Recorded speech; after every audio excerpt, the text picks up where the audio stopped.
আমার প্রায় সময় জানাজা পড়তে গেলে মনে হয়, দেখবেন জানাজার নামাজেও মনে করেন 10:30 বাজে জানাজার টাইম দিছে, 10:30 জানাজা, 10:34 বাজে গেছে, 30-40 বাজে গেছে।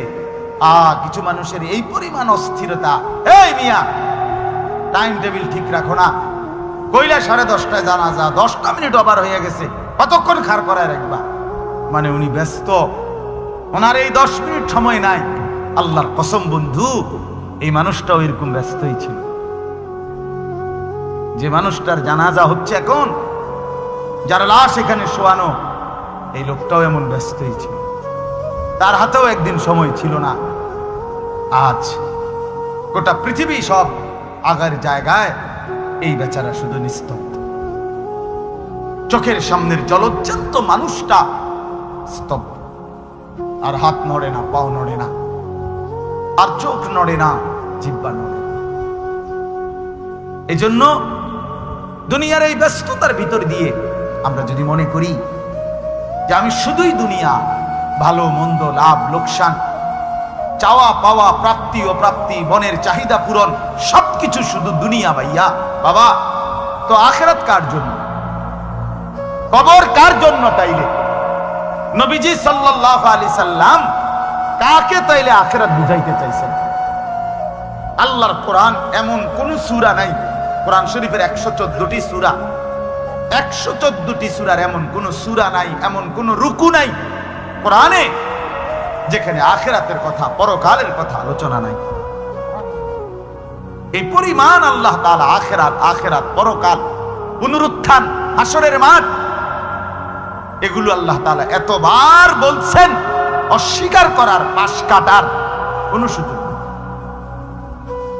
কোন সুযোগ নেই।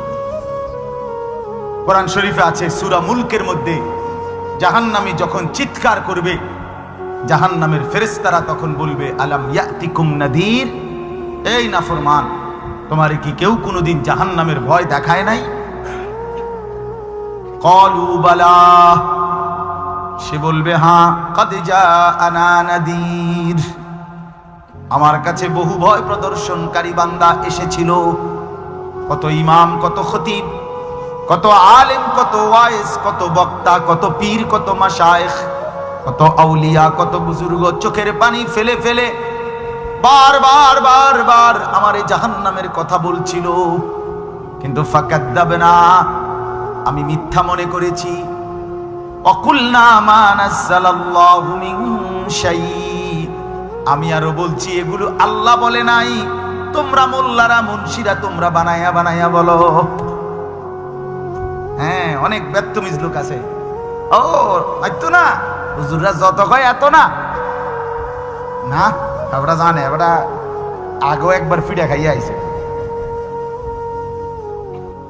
আমরা একবার ঘুরে আইছে হাসরের মাঠ, ওটা জানে যত কয় এত না। ও কইতে লাগলে সবাই কয়, বাড়াইয়েই কয়, মাইক ফাইলে কে না কয়। এই সমস্ত বিদ্রুপ আলেমদের কথাকে আপনি অবজ্ঞা করলেন। আসলে তো আলেমদের কথা না, কথা যদি হুজুরের কথা হইতো তাইলে না হয় আপনি ফেলে দিতেন, কিন্তু জবানে না হুজুরের কথা, তো সরাসরি আল্লাহ কথা, তো রাসূলুল্লাহর, আল্লাহর, তো সে কথা প্রত্যাখ্যান করলেন কেন? আপনি আমার কথা, আমার ব্যক্তিগত যদি কথা হয় সেটা ফেলে দেন, কথা বোঝেন নাই। কিন্তু উলামায়ে কেরাম আপনাদেরকে নসিহতের মাধ্যমে নিজের ব্যক্তিগত হুজুরদের কথা বলে না, কথা বলেন না কেন? কার কথা বলে? আল্লাহর কথা বলে, রাসূলুল্লাহ সাল্লাল্লাহু আলাইহি সাল্লামের কথা বলে, তো সেটা বাদ দিলেন কেন? সেটা বাদ দিলেন। আমার ব্যক্তিগত কথা তো আপনাদের ধরতে বলি নাই, আমার ব্যক্তিগত কথা বলি, আপনারা দেখি গ্রহণ করেন কিনা বলেন। মনে করেন আমি কুমিল্লা ক্যান্টনমেন্ট থাকি, ময়নামতি সাহেবের বাজার, আমার মাদ্রাসা বাসা ওইখানে। তো আমি কুমিল্লা ক্যান্টনমেন্টে একটা বড় টাওয়ার আছে, গুমতি টাওয়ার। এই গুমতি টাওয়ারের নিচে আন্ডারগ্রাউন্ডে মুদি দোকান এবং তরি তরকারির দোকান। আমি প্রত্যেক দিন ওইখানে তরি তরকারি এবং মুদি যত মাল, এই যে পেঁয়াজ, রসুন, আদা, তেল এগুলো এবং মাছ তরকারি, এগুলো ওই গুমতি টাওয়ার থেকেই সবসময় কিনি। আপনারাও সবাই নিয়ত করেন, ইনশাআল্লাহ এখন থেকে সবাই কুমিল্লা ক্যান্টনমেন্ট গুমতি টাওয়ার থেকেই তরকারি এবং চাল ডাল তেল কিনবেন, বলেন ইনশাআল্লাহ। কথা বলেন না তো, তা আপনি কি বলবেন? কি কি হুজুর আপনি পাগল হইলেন? আমি কিনতাম, আমার আমনের ক্যান্টারম্যান আমি কিনতাম যাবো, আমাকে দেশে কি মাস্টার গাড়ির অভাব পড়ছে নি? ঠিক কিনা বলেন না কেন? তাহলে এইটা না আমার ব্যক্তিগত কথা, কথাটা আমার বুঝছেননি। এইটারে তো আপনারে মানতে কই নাই আমি তো বলি না আপনারে যে আপনি আমার লগে গিয়ে বাজার করেন। তাহলে আপনি যে বললেন হুজুর এরকম কয়, হুজুরার সব কথা ধরলে চলন যাইতো না বর্তমান জমানায়। আপনারা তো আমার একটা কথাও ধরতে বলি নাই, আপনাকে বলছি আল্লাহর কথা না ধর।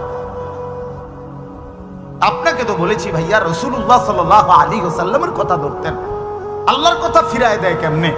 নবীর কথা ফিরায় দেয় বলেন বাবা। মেহেরবানি করে এই জন্য বুঝতে শিখেন, বুঝতে শিখেন।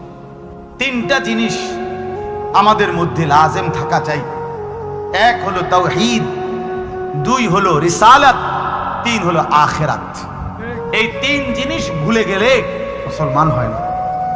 তাওহীদ ভুলে গেলে, অর্থাৎ লা ইলাহা ইল্লাল্লাহ, জীবনের সব ব্যাপারে সব বিষয়ে যা কিছু হচ্ছে আমার জীবনের এই সারা পৃথিবীর কায়নাতের সমস্ত নড়া চড়া প্রত্যেকটা বিন্দু বিসর্গ করছেন শুধুই একজন, তিনি আল্লাহ। তিনি কে? লা ইলাহা ইল্লাল্লাহ, আল্লাহ ছাড়া আর কোনো ইলাহ নাই, দেনেওয়ালা আর কেউ নাই, পালনেওয়ালা আর কেউ নাই। এটা তাওহীদ। আর শাজিমের উপর থেকে সাততবক জমিনের নিচ পর্যন্ত যেটা যেমনে যেভাবে আছে সেটা একজনই পরিচালনা করছেন, তিনি আল্লাহ। এই কথা যত দিলের মধ্যে বসাইতে হবে। দুই নাম্বার রিসালাত। রিসালাত মানে হলো মুহাম্মাদুর রাসূলুল্লাহ সাল্লাল্লাহু আলাইহি সাল্লাম, এই কথা গ্রহণ করা। এই কথা আবার গ্রহণ করার কি? এই কথা গ্রহণ করা হইল মুহাম্মদ আল্লাহর রাসূল, আল্লাহ আমার জন্য উনাকে পাঠাইছেন। অতএব আমার জীবনের হাসি কান্না আনন্দ বেদনা, রাত দিন, ঘর সংসার বাজার ব্যবসা, আয় রোজগার, স্ত্রী পুত্র পরিজন, কদম কদম বিন্দু বিন্দু নিঃশ্বাস নিঃশ্বাস আমি অনুসরণ করব একজনকে, তিনি মুহাম্মাদুর রাসূলুল্লাহ সাল্লাল্লাহু আলাইহি ওয়াসাল্লাম। এটারে বলে রিসালাত। এটাকেই বলে নবী সাল্লাল্লাহু আলাইহি সাল্লামকে চেনা, এটাকেই বলে নবী সাল্লাল্লাহু আলাইহি সাল্লামকে ভালোবাসা, এটাকেই বলে নবী সাল্লাল্লাহু আলাইহি সাল্লামকে অনুসরণ করা। আমার ভাইয়া, আল্লাহর দোহাই, আপনি আপনার জায়গাতেই থাকেন, আপনি আপনার তরিকাতেই থাকেন, আপনি আপনার পীরের কাছেই থাকেন, যে যেখানে আছেন থাকেন, কোনো অসুবিধা নাই। শুধু নিজেরে ধোঁকা দিয়েন না, ধোঁকা খাইয়েনও না, কাউরে ধোঁকা দিয়েনও না। আল্লাহ রাসূল বলছে আল মুমিনু লা ইয়াখদাউ ওয়া লা ইউখদাউ। খেয়াল করে শুনেন এই কথাটা। মুমিন, নবীজি বলছে, কোন ইমানদার কাউকে ধোঁকা দেয় না। খোদার কসম নবী বলছে ইমানদার ধোঁকা খায়ও না। লা ইয়াখদাউ অর্থ সে ধোঁকা দেয় না, ওয়া লা ইউখদাউ অর্থ নিজেও ধোঁকা খায় না। অতএব রাসূলুল্লাহ সাল্লাল্লাহু আলাইহি সাল্লামের সাথে সম্পর্ক, ভালোবাসা, মহব্বতের সবটা 100 অনুসরণের মাধ্যমে, অনুসরণের মাধ্যমে, অনুসরণের মাধ্যমে। চেহারায় যার দাড়ি নাই সে রাসূলকে ভালোবাসে না, ঘরে যার স্ত্রী বেপর্দা সে রাসূলকে ভালোবাসে না, উপার্জনের মধ্যে যার হালাল নাই সে রাসূলকে ভালোবাসে না, জীবনে যার সুন্নত তরিকার অনুসরণ নাই সে আল্লাহর রাসূলকে কশিন কালেও ভালোবাসে না।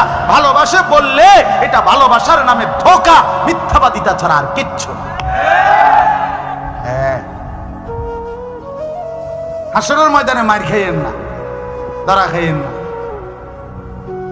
কথা বুঝছেন না? এখানে গাছ জোর দেখাইয়া হয়তো আমনে চিৎকার দিয়া, হুঙ্কার দিয়া, এই কইয়া সেই কইয়া, খাইয়া দাইয়া বিরানিয়ে খিচুড়িয়ে মিল্লা পার হইয়া গেলেন আর কি। কিন্তু কবর আখেরাত এত সোজা না। আখেরাত হাসরের মাঠ, মামুর বাড়ি না। হাসরের মাঠ নানার বাড়ি না, আমনের চাচার শ্বশুর বাড়ি না। হাসরের মাঠ সেই মাঠ ১৬ লক্ষ আম্বিয়া, আদম থেকে মুহাম্মদ সাল্লাল্লাহু আলাইহি সাল্লাম পর্যন্ত সমস্ত নবী রাসূল যে মাঠের ভয়ে আল্লাহর কাছে দিবানিশি কাঁদছেন, সেই মাঠের নাম হাসরের মাঠ। সব নবী সব নবী আল্লাহর কাছে হাসরের মাঠের ব্যাপারে দোয়া করছে। আমাদের নবী সাল্লাল্লাহু আলাইহি সাল্লাম পর্যন্ত যার কোনো গুনাহ নাই, যিনি নিষ্পাপ, সেই নবীজি পর্যন্ত 5 ওয়াক্ত নামাজের পরে সব আলেমদেরকে জিজ্ঞাসা করেন, নবীজি নিয়মিত 5 ওয়াক্ত নামাজের পরে দোয়া করতেন, আল্লাহুম্মা হাসিবনি হিসাবান ইয়াসীরা। আল্লাহ, হাসরের মাঠে আমার ভয় লাগে, আপনি আমি মুহাম্মদের আপনার বন্ধুর হাসরের মাঠের হিসাব সহজ করে দিয়ে। নিজের ব্যাপারে বলছি। এই জন্য বাপ রাগ হইয়েন না। 1 নম্বর তাওহীদ, কলিজার ভিতরে ঈমান মজবুত করতে হবে। 2 নম্বরে রিসালাত, জিন্দেগীর মধ্যে রাসূলুল্লাহ সাল্লাল্লাহু আলাইহি সাল্লামের অনুসরণ নিশ্চিত করতে হবে। নিশ্চিত করতে হবে। কেন মিসওয়াক করেন না? আপনি জানেন নবীজি মিসওয়াক করতেন, এই জন্য করেন। কেন দস্তরখান বিছায়া খানা খান না? আপনি জানেন, শুনছেন যে নবীজি সাল্লাল্লাহু আলাইহি সাল্লাম দস্তরখান বিছায়া সমান জায়গায় খানা খাইতেন, এই জন্য আপনি ইচ্ছা করে এটা বিছান না। কারণ আপনার কলিজার ভিতরে সিদ্ধান্ত, আমি মুহাম্মদুর রাসূলুল্লাহ সাল্লাল্লাহু আলাইহি সাল্লামের বিরোধিতা করি। কেন আপনি দাড়ি কাটেন? কারণ আপনি শুনছেন নবীজি দাড়ি লম্বা করতে বলছে, এই জন্য আপনি এটা বুঝাইলেন। রাসূলুল্লাহ সাল্লাল্লাহু আলাইহি সাল্লাম আপনি কইছেন, আচ্ছা আমরে দেখাবো, আমরে দেখান। আপনি জানেন, হ্যাঁ হ্যাঁ, আপনার বাম পাও দিয়ে ঢুকতে বাথরুমে টয়লেটে মনে থাকে না। কেন মনে থাকে না? আপনি জানেন না এটা নবীজি বলছে। কথা বলেন না, নাকি ওই কওমি মাদ্রাসার হুজুররা কইছে? কথা বলেন না। মিসওয়াক এটা রাসূলুল্লাহ সাল্লাল্লাহু আলাইহি সাল্লামের সুন্নাত না কওমি আলেমদের সুন্নাত? কথা বলেন না আপনারা। তো এটা করেন না কেন? কারে ওয়াহাবি বলেন? কারে গালি দেন? কেন গালি দেন? কি বুঝে গালি দিলেন? কেন বললেন? বলেন, কি অপরাধের কারণে আমি রাসূলের দুশমন হব? কেন? আমি মিসওয়াক করি এই অপরাধের কারণে না? কথা বলেন না কেন? আমি দাড়ি রাখছি দেখে এই অপরাধের কারণে? কোন আমার স্ত্রী পর্দানশীল, আমার মেয়ে পর্দা করে, আমার ঘরে টেলিভিশন নাই, আমার রোজগারের মধ্যে আমি হারাম করার চেষ্টা করি না, তো সব ক্ষেত্রে রাসূলুল্লাহ সাল্লাল্লাহু আলাইহি সাল্লামের সুন্নাতের উপরে চলার চেষ্টা করলাম, তো আমি রাসূলের দুশমন কেন হলাম? আমি বুঝাইলাম, আমি বলতে মানে আপনি যে কোনো একজন আলেমে দ্বীনকে আপনি কেন নবীর দুশমন বলবেন? এত বড় জুলুম কেন করেন? এত বড় কেন জুলুম করেন বাবা? চা দোকানে বসে একজন আলেমের বদনাম করলেন, আপনি আন্দাজ করলেন একজন আলেমের ইলমের কদর কত? আমরা কিতাবে স্পষ্ট পড়ছি, সারা পৃথিবীর ইমানদারের সমস্ত বন্দিগি আর আল্লাহর রাস্তায় জিহাদ, এই দুইটার পার্থক্য কদ্দুর?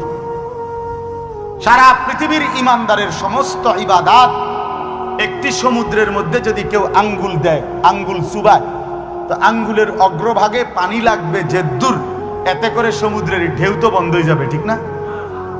নৌকা চলা বন্ধ হয়ে যাবে না? সমুদ্র টের পাবে কিছু? কিতাবে স্পষ্ট আছে, একজন ইমানদারের সমস্ত মুমিনের সব ইবাদত একত্র করিলে এইটার মর্যাদা হলো আঙ্গুলের অগ্রভাগের পানি। আর আল্লাহর রাস্তার জিহাদ ফি সাবিলিল্লাহ, জীবন দেওয়া, জিহাদ করা, এটা সমুদ্রের বাকি পানি। এরপরে লিখছে যে সমস্ত ইবাদত এবং আল্লাহর রাস্তার যুদ্ধ, এইটাও এবার একসাথ করেন। এই সবটা এবার ইবাদাত এমনকি জিহাদ সবটা একত্র করিলে আঙ্গুলের অগ্রভাগের পানি, খোদার কসম, আল্লাহর কসম, এলেম, কোরআন সুন্নাহর এলেম, এইটা সমুদ্রের বাকি পানি। বিশ্বাস করে এবার বলেন, এক আলেমে দ্বীনের কদর কত? আমি কারে টিটকারি করি? কারে? ওটা আপনার মসজিদের ইমাম ৬০০০ টাকা বেতন দিয়ে আপনার চোখে লাগছে না? বেটার বেতন কম। হ্যাঁ, বেটার বেতন কম তো আপনি না কম দিচ্ছেন, উনি নি কম নির্ধারণ করছেন, আপনি না তারে মূল্যায়ন করেন না। কথা বলেন না কেন?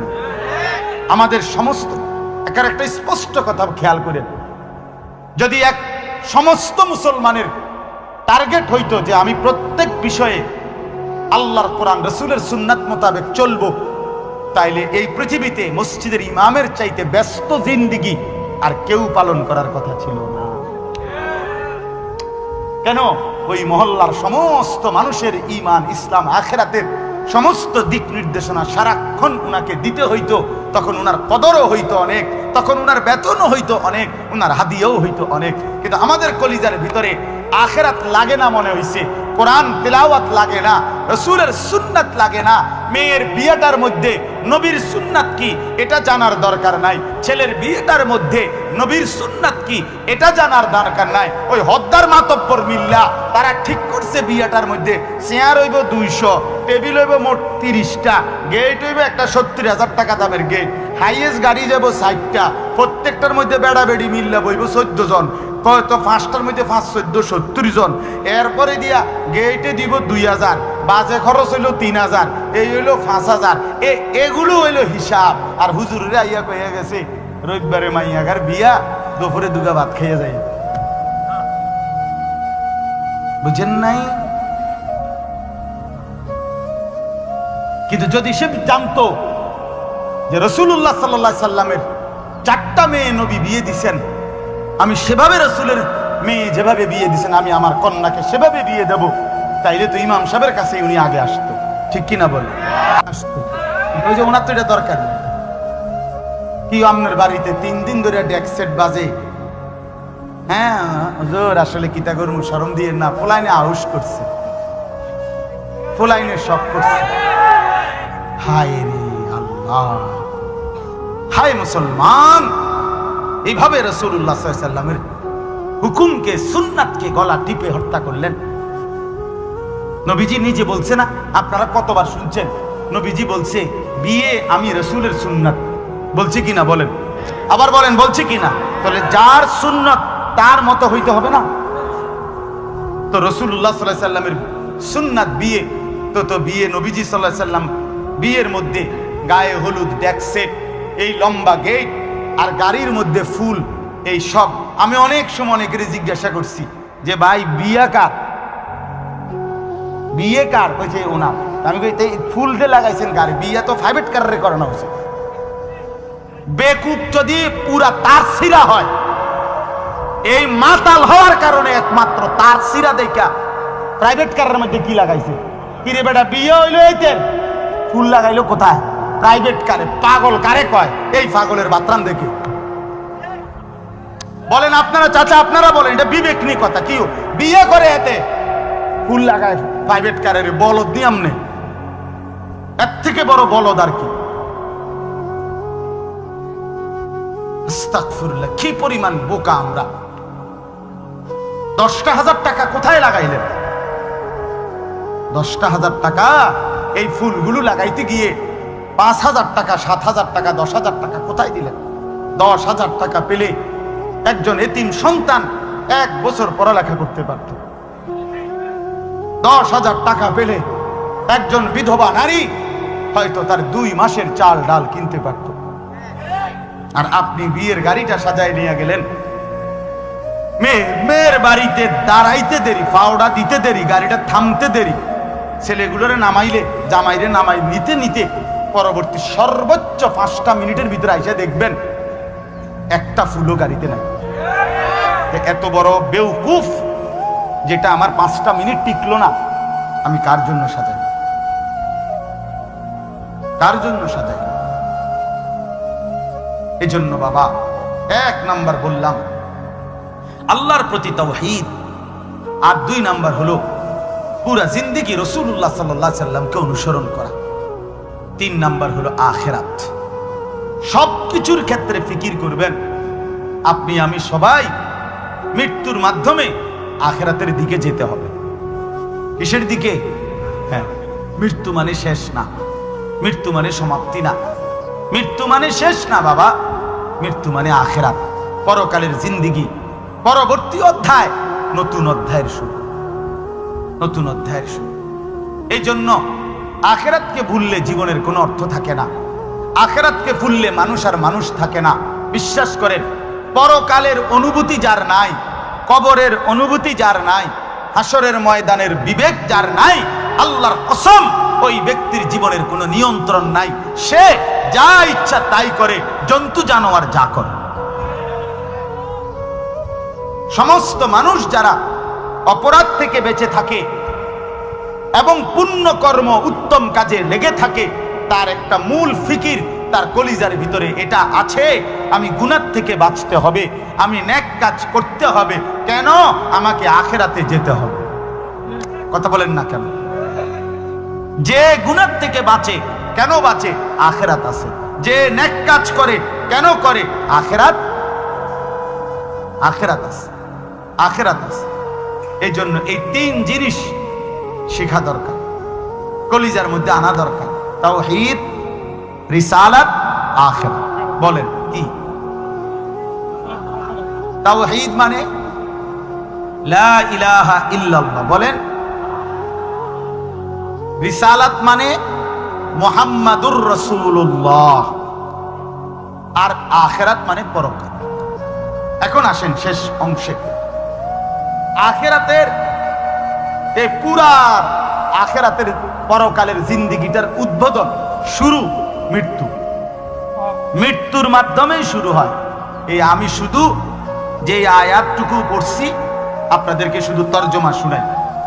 আল্লাহ তাআলা বলেন, দুনিয়ার জীবনে, এই অল্প একটু আর দুনিয়ার জীবনে যেই মানুষটা আল্লাহর নাফরমানি, অবাধ্যতা, রাসূলের বিরোধিতা, কোরআন সুন্নাহর বিরোধিতা, আল্লাহর হুকুমের বিরোধিতা করে কাফের, মুশরিক, বেঈমান, নাফরমান, পাপী হয়ে জিন্দেগিটা কাটাইছে, আল্লাহ তাআলা বলেন তার আখিরাত যে কঠিন হবে এটার প্রথম প্রমাণ হলো তার মৃত্যুর মুখে গিয়া আজরাইল, মালাকুল মউত যখন আসবে, আল্লাহর কসম আল্লাহ বলেন তার মৃত্যুর যন্ত্রণাটা হবে অত্যন্ত ভয়ানক। এটা দিয়েই শুরু হবে। সে মালাকুল মউত আজরাইলকে দেখেই আর তার রূহ কবচ দেখেই সে বুঝে ফেলবে তার পরবর্তী স্টেজ বড় বিপজ্জনক, তার সামনের জিন্দেগি বড় বিপজ্জনক।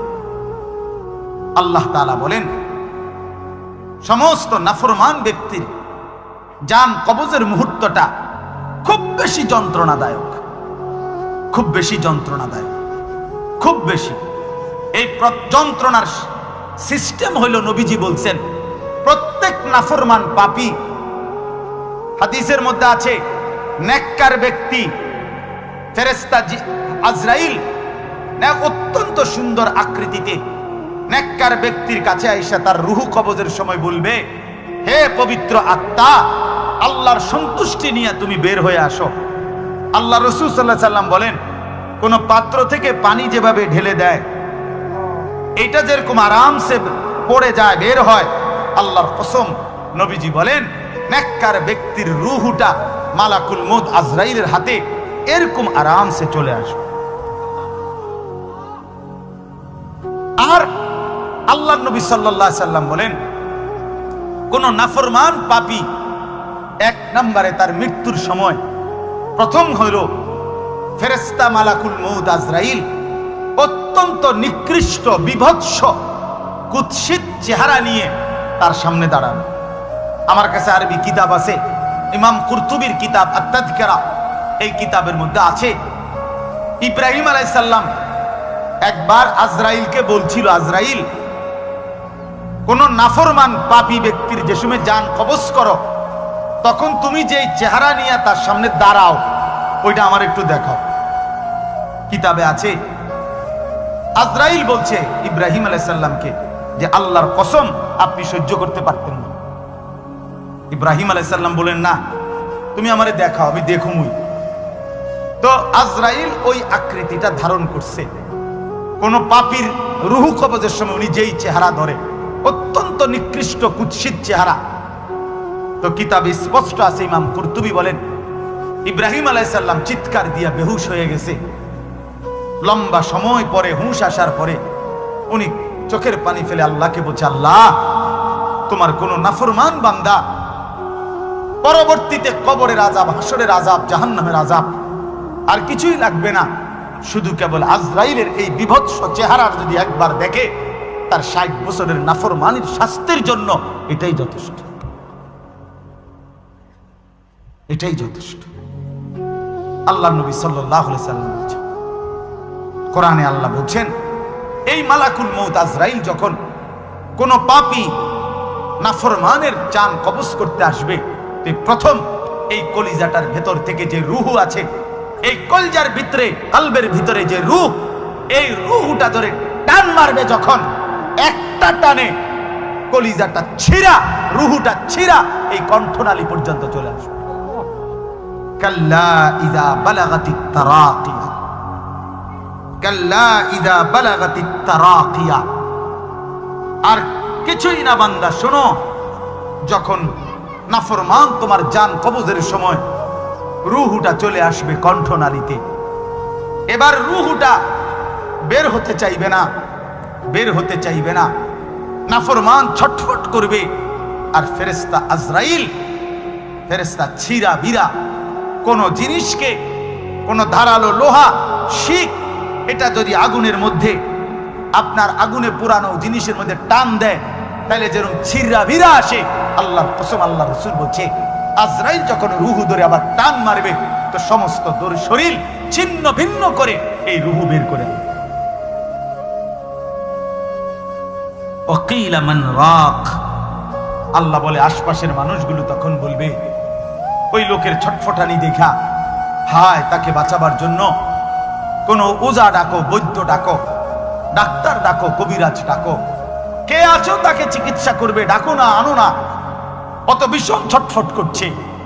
আল্লাহ বলেন, ওয়ান্না আন্নাহুল ফিরাক, কিন্তু ওই নাফরমান বুঝে ফেলবে আজ আর তাকে কেউ ফিরাইতে পারবে না, তাকে দুনিয়া থেকে বিচ্ছিন্ন হতেই হবে, তাকে চলে যেতেই হবে। বন্ধু আমার, বাপ আমার, একটা জরুরি কথা আপনারা বয়স্ক লোকেদেরকে বলি। রাসূলুল্লাহ সাল্লাল্লাহু আলাইহি সাল্লাম বলেছেন, আমার এই কথাটা খেয়াল করেন, নবীজি বলছেন, ইন্নাল্লাহা ইয়াকবালু তাওবাতাল আবদ মা লাম ইউগারগির।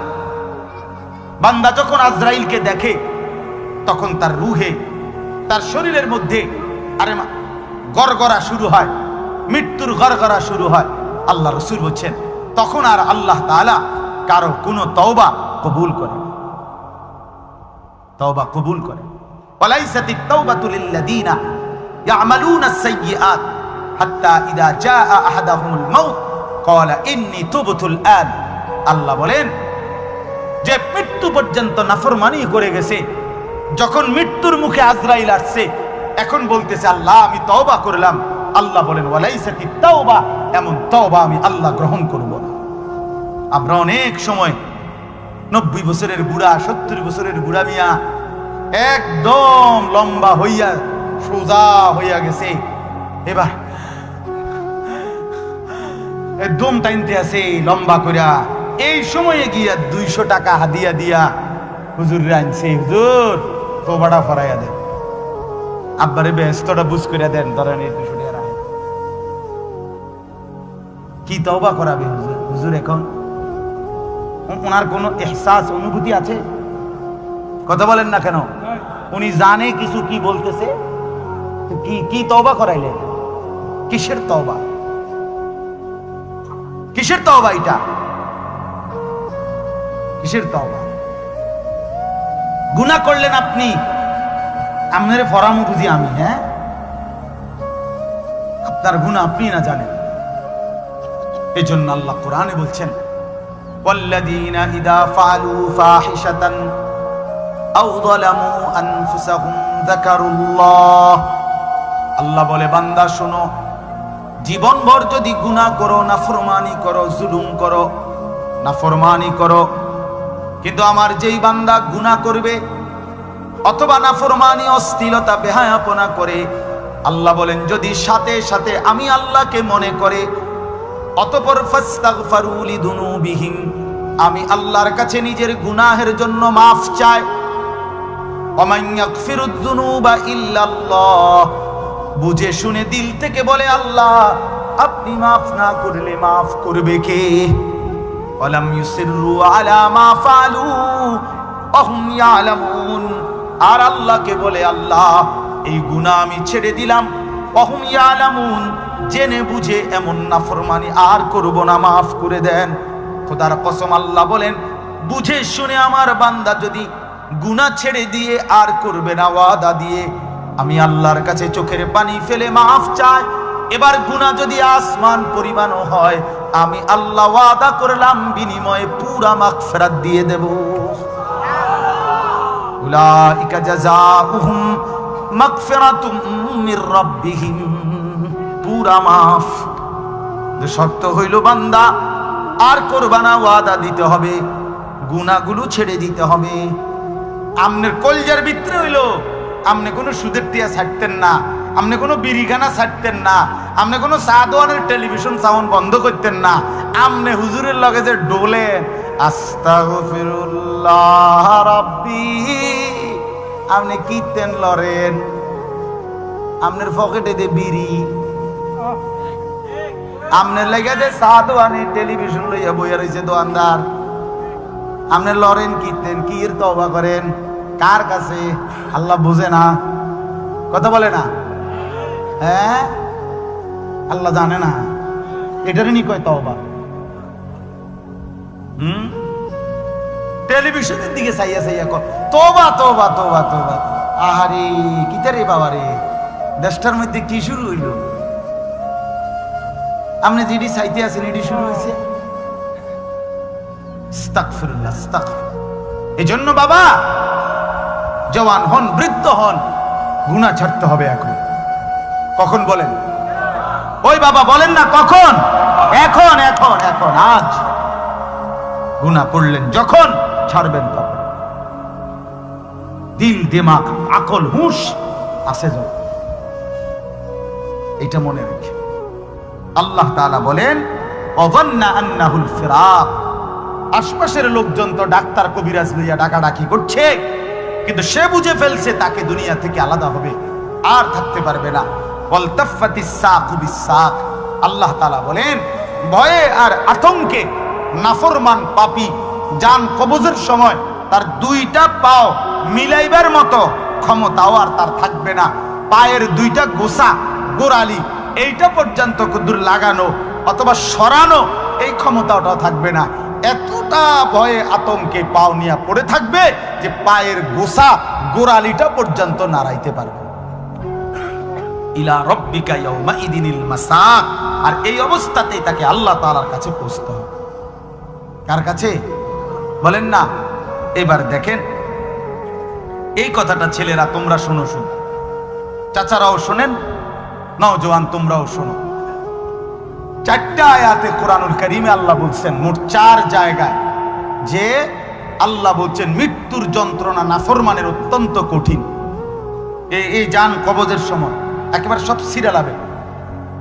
তো এইটা আল্লাহ বলছেন মৃত্যুর যন্ত্রণা সবচেয়ে বেশি কঠিন, যে মৃত্যুর রুহু কবজের এটা কার হবে, কার জান কবজের সময় যন্ত্রণা হবে কঠিন। আল্লাহ বলছেন ফালা সাদ্দাকা ওয়ালা ইলা রাব্বিকা ইয়াউমাইদিনিল মাসাক ফালা সাদ্দাকা ওয়ালা সাল্লা। কেন মৃত্যু যন্ত্রণা হচ্ছে, কেন তার রুহুটা ছিঁড়াবিরা নিতেছে? আল্লাহ বলেন কারণ হলো আমার এই নাফরমান বান্দা 1 নম্বরে আমি আল্লাহর কথায় বিশ্বাস করে নাই, 2 নম্বরে ওয়ালা সাল্লা 5 ওয়াক্ত নামাজ আদায় করে। এই জন্য আমি আল্লাহর কসম দিয়ে হাত জোর করে বলি, ভাইয়া আমার, বন্ধু আমার, ছেলেরা আমার, তোমরা যারা নামাজ পড়ো না, আল্লাহর কসম কবর হাসর আখিরাত মিজান তো কষ্ট হবেই, মৃত্যুর মুখে তোমাদের রুহু কবজের সময়ও ভীষণ কষ্ট পাইবা, খুব বেশি দিন না। ফালা সাদ্দাকা ওয়ালা সাল্লা ওয়ালাকিন কাযাবা ওয়া তাওয়াল্লা। আল্লাহ বলেন বরং সে আমার কথা মিথ্যা মনে করেছে, আর আমি আল্লাহর হুকুম থেকে মুখ ফিরাই দিয়েছি। আমি ডাকি এদিকে, সে যায় ওদিকে। আজান হয় মসজিদে, নাফরমান যায় বাজারে। মসজিদে জামাত চলে, নাফরমান চা দোকানে বসে বসে গপ মারে।